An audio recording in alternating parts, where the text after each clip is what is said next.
Hey y'all, and welcome back to my channel. My name is Kechelle, and today we're going to be reviewing all the books I read in June and July. Okay, first things first, I read a total of 13 books between June and July, and I'm so excited because I finally have stats. I never did this before, so yes.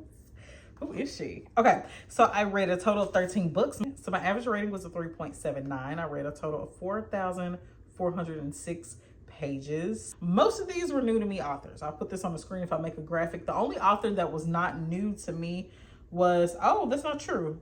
1, 2, 3. I'm just gonna put the graphic on the screen because it's about half and half. Some of these authors I had already read from before, and some of them I have not. Most of my books were 4 stars. I had 6 4-star reads, and I also had 1 5-star, which we'll talk about. I mostly read electronic books, which is not shocking to me. I usually read from Kindle Unlimited, or I will borrow books on the Libby app from my library. I do that the majority of the time because I love reading from my Kindle. I read 4 books physically, 2 books were a mix, 1 book was completely on audio, and yeah, like I said, 8 were electronic. So those are all of my stats. I'm just so excited about the stats section. So let's go ahead and get into the nitty-gritty of it all. First of all, I am going to start by saying thank you for clicking on this video. Please make sure to like, share, and subscribe. And you tell me your favorite book from the past month or 2, or from the whole year, up to you.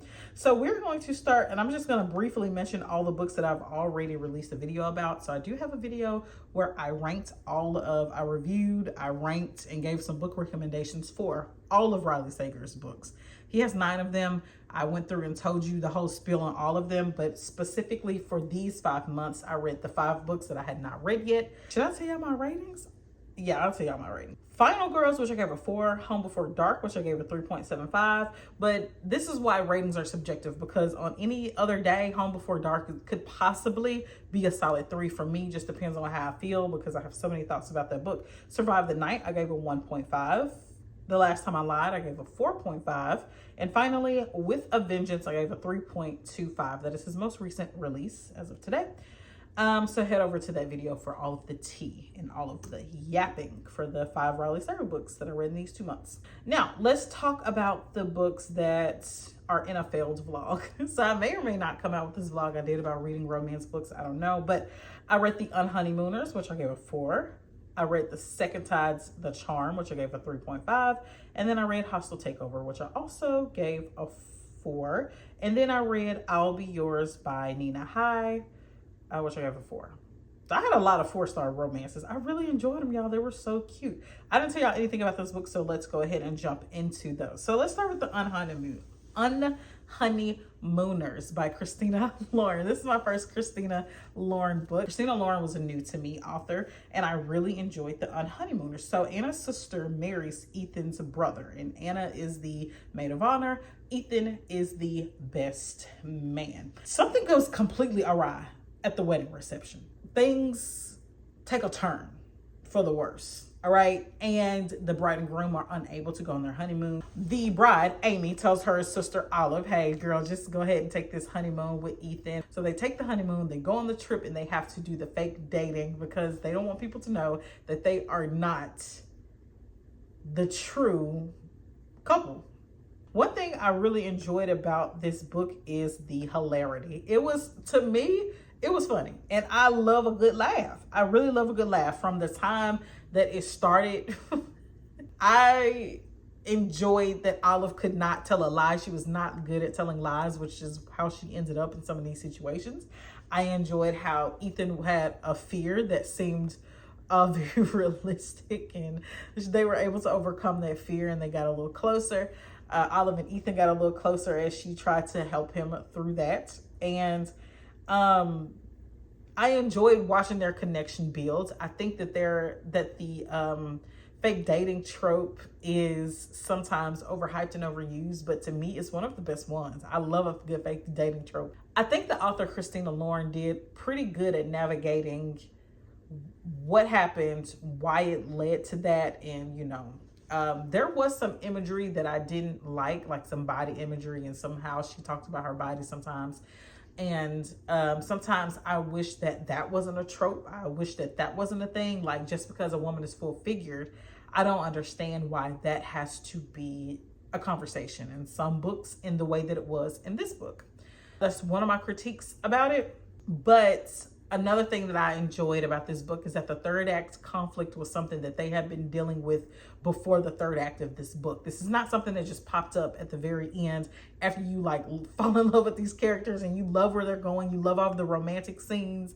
And since it was a honeymoon vacation, trust me, there are a few romantic scenes that you can just sink your teeth into. But the third act conflict was something that had been brewing throughout the entire book, and I enjoyed that better than something that just pops up and it's just a miscommunication at the end. The next book I read was Second Tides, The Charm by Chandra Bloomberg, and this is about two shark experts who used to date. They dated for a few years, then they broke up and went their separate ways. So Hope is now working up north in like Wisconsin or something, and at one of the Great Lakes, and she is fired by her best friend because she got into a heated discussion with a disgruntled customer about sharks. And since that is Hope's passion, she gets passionate about her arts.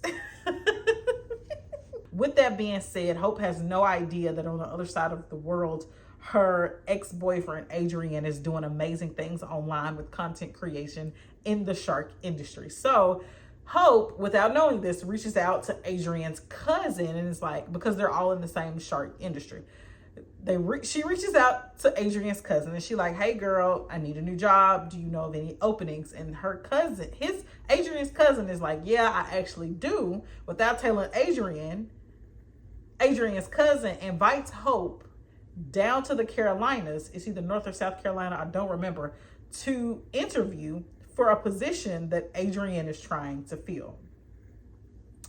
Hilarious first encounter.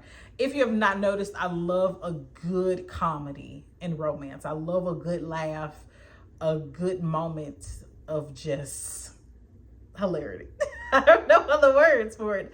I love to laugh. So she gets down there. Adrian doesn't know she's coming, and then it just resurfaces all of their old feelings. I loved that they kept the career at the forefront. They really enjoy what they do. And sometimes in romance they gets lost because it's so much about the couple being together and their romantic moments. But in this book, you could really tell that they truly wanted to work, and they wanted to have to make a difference in this space. Also, with that third act conflict, it was looming in the background. It was something that they had to discuss over and over and over. They had to get over some of the past traumas and the past communications that they had, and they had to, I'm rambling now, but the third act conflict didn't just pop up. Next, Hostile Takeover by Christina C. Jones. Read from her before as well.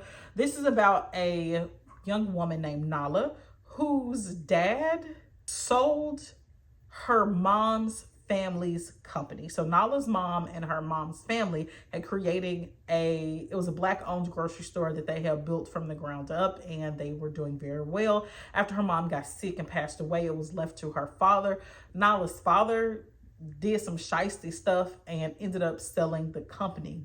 Or he was on the verge of trying to sell the company, but of course he had to let his daughter Nala know because she is either a stakeholder or she's on the board, something like that. So before he could sell the company, he brought Nala in to a meeting with a man named Orion, who was the competitor who was about to buy the company. So Orion, Nala, and Nala's dad are all in an office, and Nala is pissed. She is basically going off on her father. She don't want nothing to do with Orion, and Orion is like, look, you know, to get your company back, you could just marry me. And that is where everything starts. I gave this book, like I said, 4 stars. I really enjoyed it. It was funny. There were some funny scenes. I enjoyed Nala's personality, the side characters, her best friends, Orion's best friends. And I liked that she tried to hold out. She really did try to hold out and not fall in love with this man. But she just couldn't hold out. There were some petty moments that I enjoyed. I know I'm petty down on the inside sometimes. And I also want to say, Christina C. Jones, if you're watching this, you're probably not. If you are, though, I want a story about the Black family. Who are they? Where did they come from? Why do they do what they do? How did they start doing what they're doing? How did they get so good at it? I want a story about Nala and her best friends, Orion and his brother, and what's up with that. I want some more stories, Christina C. Jones.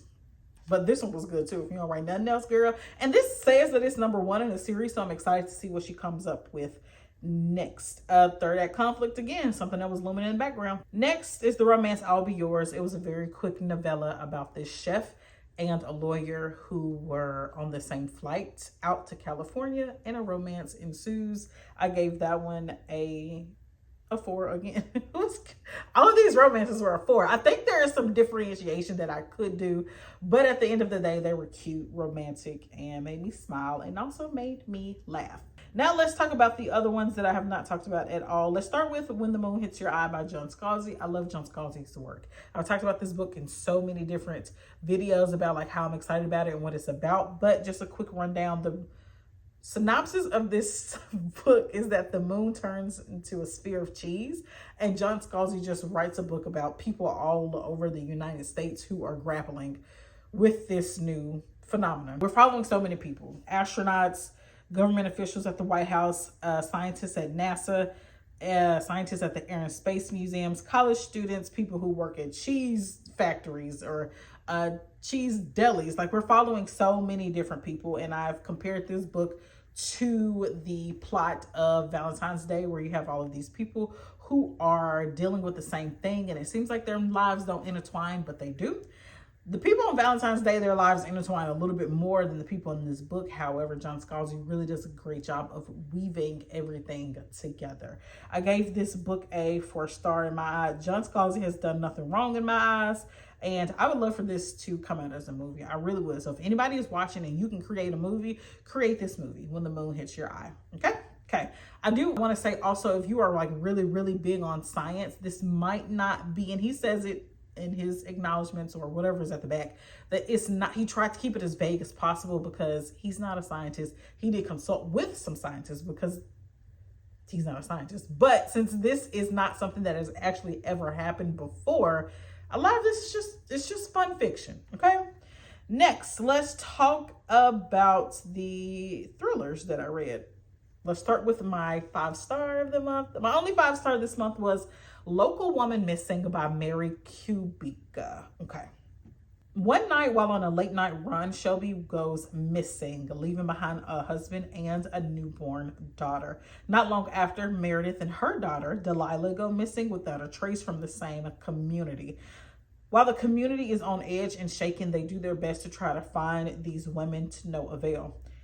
Delilah returns home 11 years later, but this only raises more questions than answers. This book was an absolute shock. It was shocking. I was just taken completely off guard. I enjoyed the perspectives given as well as the dual timelines. I think the perspectives that we did get created a 360 view of what was happening with Delilah as she came back home, what happened before these girls went missing from an interesting perspective.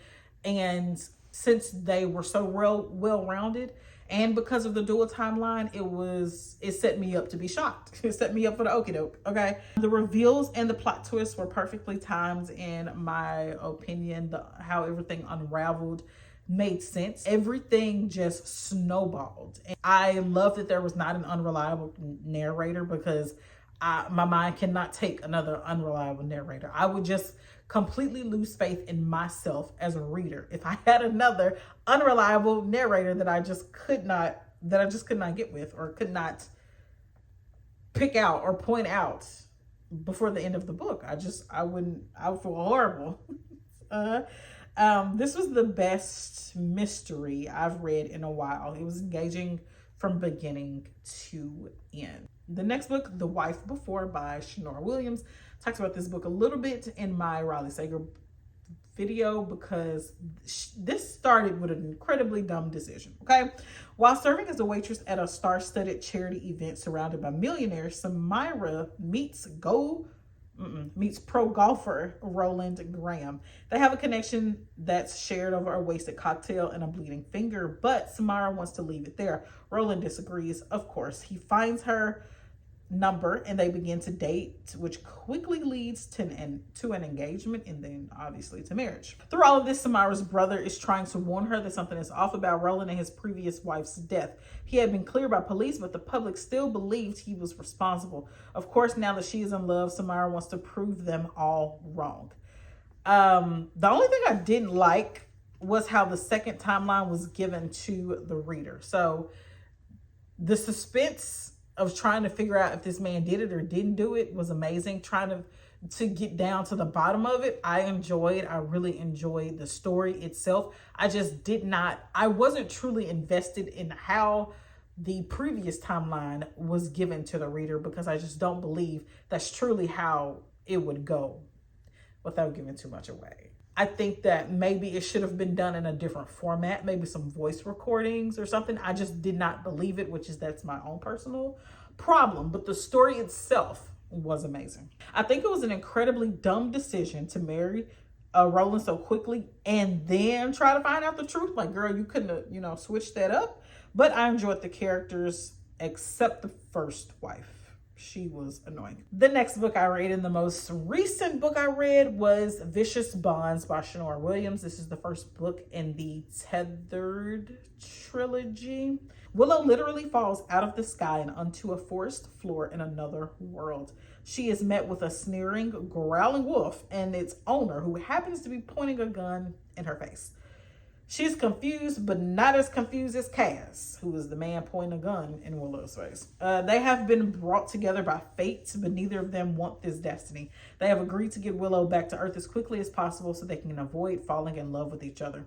Willow was a complicated character who just wanted to feel something and enjoy life again, but she has had so many obstacles. She's had traumas in life. She's had people walk out of her life. She's seen things that no child should ever see. And she is working a job that she enjoys, but she doesn't really love. She's seeing a man that she enjoys, but doesn't really love. She is just in limbo in her life. So she's just trying to feel something, and she now she's feeling something, all right. Kaz was such a brute and he seemed a little two dimensional at first. And I just finished the second book. I'll get into that later in other wrap-ups, but now he seems more of a, well-rounded person. But at first he just seemed like a very domineering monarch, which I guess that's what he had to be. This book was fast-paced and action-packed. It was full of adventure and a lot of questions. There were a few typos, kind of like Shanora was really excited to write this book, and she was like, oh, I just got to get it out. And the editing team, if there was one, girl, I don't know. But I love a man who's like, watch your mouth, because I'll kill you behind this one. I love that. And I just began to enjoy Cass. So those are all the 13 books that I read in June and July.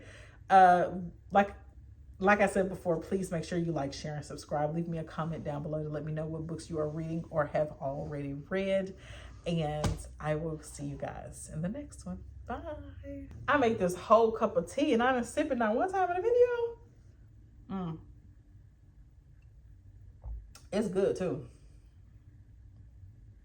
Yeah, I should have been sipping on this. What was I doing? Anyway, bye y'all. See y'all in the next one.